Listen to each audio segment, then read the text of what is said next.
Λοιπόν, σήμερα Γιάννη, συμβασιούχοι stage από όλη τη Θεσσαλία.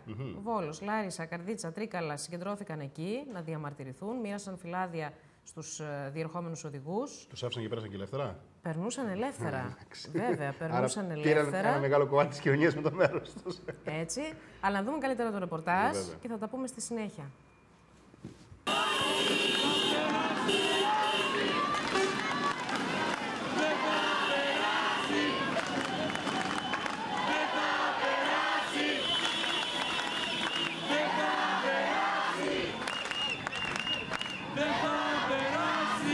Μετά την απεργία που πραγματοποίησαν χθες οι εργαζόμενοι που απασχολούνται στο δημόσιο με συμβάσεις έργου και ορισμένο χρόνου, τη σκητάλη πήραν σήμερα οι εργαζόμενοι των Stage.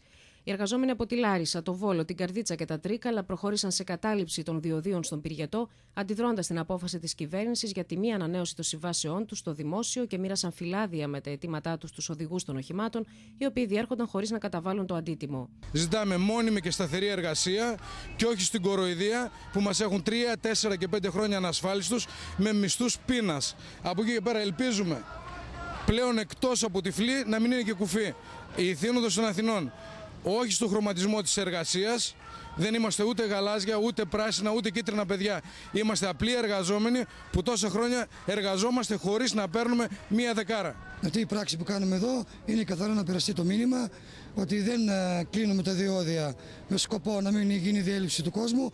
Απλώς κάνουμε μια διαμαρτυρία προς το κράτος να περάσει ο κόσμος ελεύθερα. Να δει και ο κόσμος τη συμπαράσταση απέναντί μας.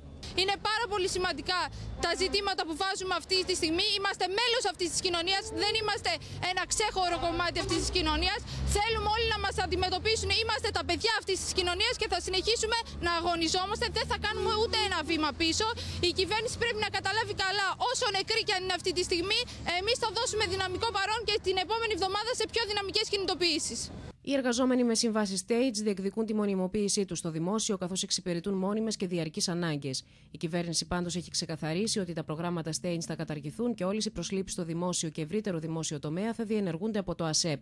Επίσης, βάσει του σχεδίου νόμου που έχει παρουσιάσει η κυβέρνηση, καταργείται η προσάυξη της μοριοδότησης λόγω εμπειρίας στο δημόσιο, καθώς και η συνέντευξη με εξαίρεση το ειδικό επιστημονικό προσωπικό.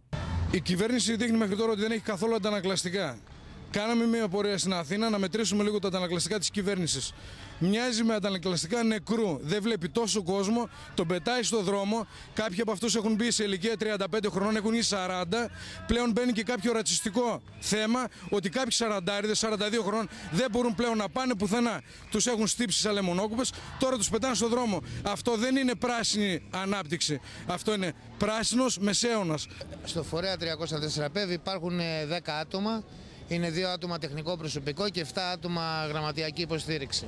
Είμαστε δεμένοι μεταξύ μας και από ό,τι βλέπω είμαστε δεμένοι και σε όλη την κεντρική Ελλάδα. Και αυτό είναι το πραγματικά ευχάριστο.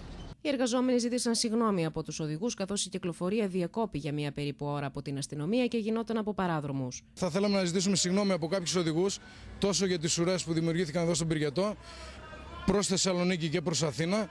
Δεν ευθυνόμαστε σε καμία περίπτωση. Εμείς θέλαμε απλά και μόνο σήμερα να έχουμε μια ομαλή κυκλοφορία των οχημάτων, τα αυτοκίνητα να περνάνε δωρεάν. Όσο για κάποιες κουβέντες που ακούστηκαν για την αστυνομία, προσπαθήσαμε να είμαστε συνεργασία μαζί τους. Και όπως βλέπετε, η κυκλοφορία εξελίσσεται ομαλά και προς τα δύο ρεύματα. Όσο για κάποιους που ζητήσαν προσωπικά δεδομένα από εμάς, δεν ισχύει τίποτα από αυτά και συνεχίζουμε αυτή τη στιγμή να στηρίζουμε όλη την κίνηση που κάνουμε σαν stage και να μην παρακολουθήσουμε την συγκοινωνία.